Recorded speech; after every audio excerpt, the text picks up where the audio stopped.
Hello everyone, मैं Sunil Bashani, biology faculty.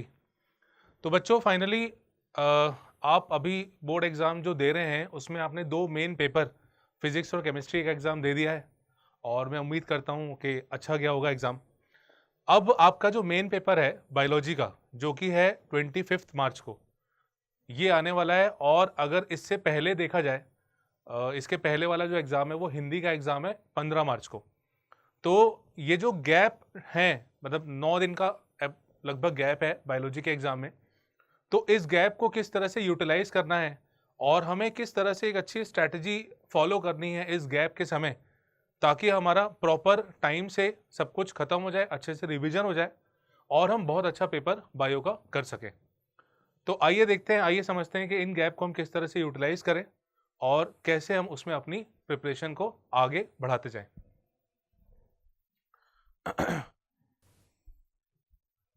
यहाँ पे आपके सामने ये बोर्ड का पैटर्न, जिसमें 16 MCQs आते हैं, 1 मार्क्स का रहता है हर question, 5 very short answer 2 marks के, 7 short answers, 2 case based question 4 marks के रहते हैं, हर क्वेश्चन 4 मार्क्स का, और 3 लॉन्ग आंसर्स। ठीक है, तो ये पैटर्न से आप पहले ही इसमें जानकार हैं। और इसके बाद जो बायोलॉजी में वेटेज होता है चैप्टर्स का, ये वेटेज अगर देखें तो रिप्रोडक्शन मतलब जिसमें sexual reproduction in flowering plant, human reproduction और रिप्रोडक्टिव हेल्थ, ये 3 चैप्टर्स आते हैं जो कि 16 मार्क्स कवर करते हैं। जेनेटिक्स, मेंडल वाला chapter, molecular basis of inheritance और इवोल्यूशन, इन 3 चैप्टर से 20 मार्क्स के। बायोलॉजी, हेल्थ डिजीज वाला पार्ट और माइक्रोब वाला पार्ट, इसमें 2 चैप्टर रहते हैं और टोटल 12 मार्क्स का। बायोटेक्नोलॉजी, जिसमें अपन 2 चैप्टर्स देखते हैं, एक तो प्रिंसिपल एंड प्रोसीजर्स वाला और दूसरा उसके एप्लीकेशन, तो इन 2 चैप्टर से 12 मार्क्स के क्वेश्चन। और लास्ट में इकोलॉजी मतलब ऑर्गेनिज्म एंड पॉपुलेशन, इकोसिस्टम और बायोडाइवर्सिटी, ये 3 चैप्टर से लगभग 10 मार्क्स का क्वेश्चन बनता है। चलिए अब मेन आते हैं कि हम इन गैप फेज में, इन गैप डेज में किस तरह से प्रिपरेशन करें। तो बच्चों देखो, जब 15 मार्च को हिंदी का पेपर होगा, ठीक है, आप आओगे, आराम से रेस्ट करोगे, उस दिन बहुत ज़्यादा ऐसा कोई टफ चैप्टर नहीं उठाना है, पर हाँ उस दिन को वेस्ट भी नहीं जाने देना है। तो हम उस दिन एक ऐसा चैप्टर सिलेक्ट करें जो छोटा भी हो, थोड़ा टाइम से हो भी जाए, आसान भी हो, स्मूथली हो जाए।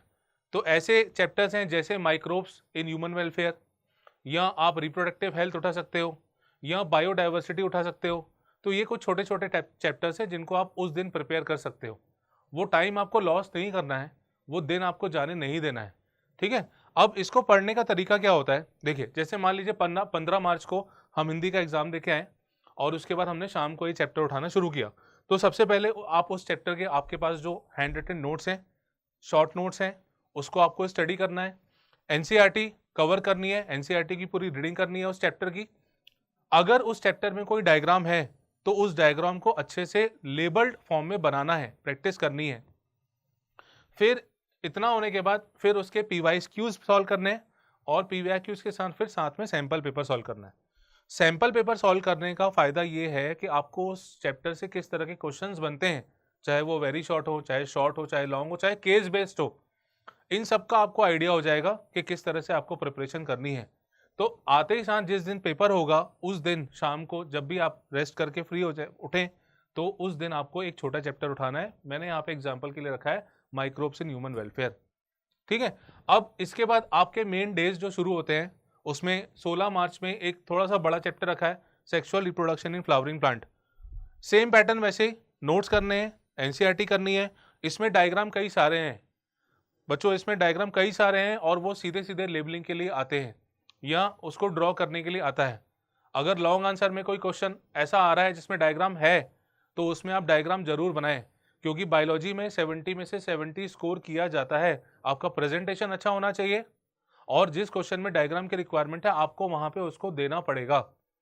तो इस तरह से हम इसके डायग्राम करने के बाद फिर इसके पीवाईक्यूज करेंगे और पीवाईक्यूज के बाद फिर सैंपल पेपर उठाएंगे, तो आपको ये चैप्टर अच्छे से प्रिपेयर हो जाएगा। सेम इसी तरह सीक्वेंस में हमें आगे बढ़ना है।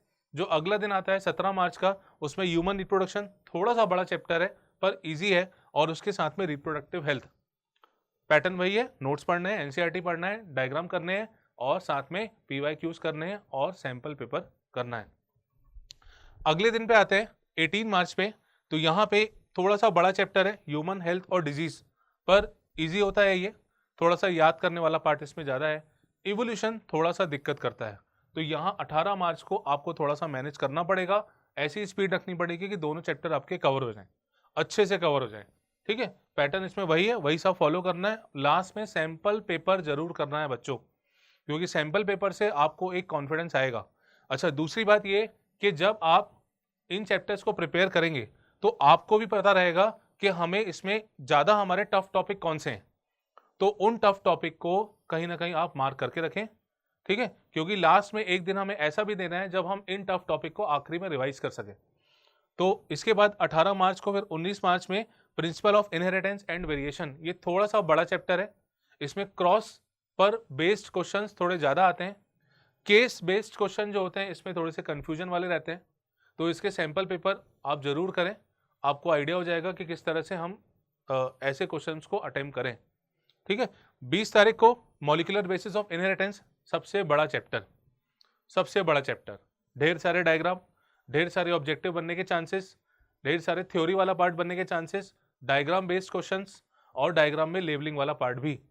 ठीक है, तो इसमें आपको बहुत ज़्यादा समय लगेगा, इसीलिए एक दिन, एक पूरा दिन इस चैप्टर को आप दें और बढ़िया से इसको प्रिपेयर करें और लास्ट में सैंपल पेपर जरूर सॉल्व करें। इसके बाद अगले दिन पे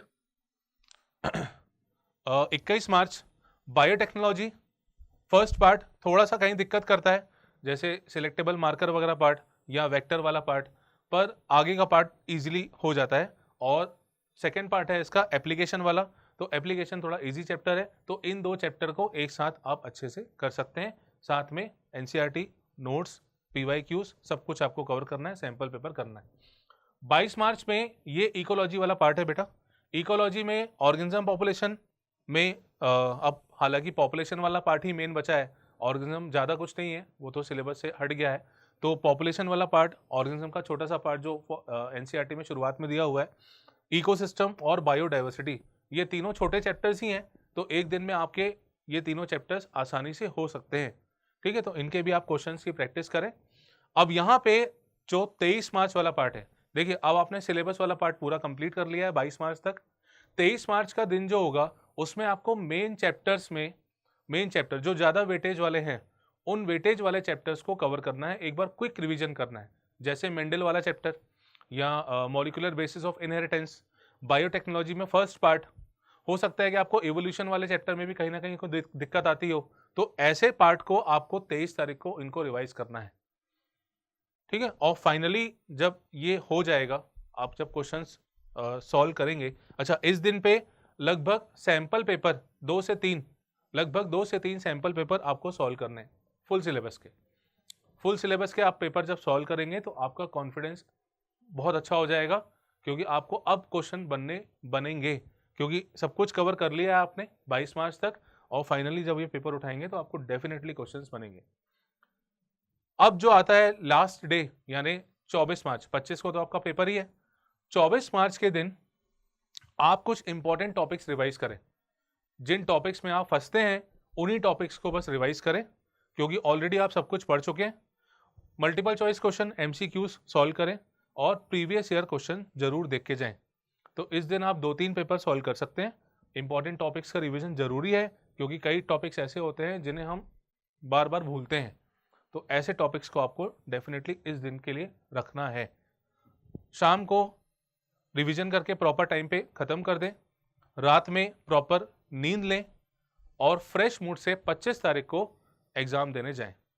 इस तरह से अगर आप एक अच्छी स्ट्रैटेजी फॉलो करेंगे तो डेफिनेटली आपका सही समय पे सिलेबस पूरा कवर हो जाएगा, तैयारी अच्छी हो जाएगी और आप बहुत अच्छा स्कोर करेंगे। तो मेरी तरफ से all the best. Thank you.